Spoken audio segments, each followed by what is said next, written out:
N'hi ha alguns que semblen màgics o bé tràgics, n'hi ha de més subtils o d'intranquils, estètics i poètics.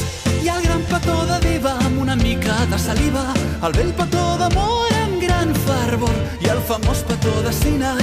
Hi ha el petó com cal, que és el que et fa la iaia per Nadal, i el que em fa estrossar l'espial.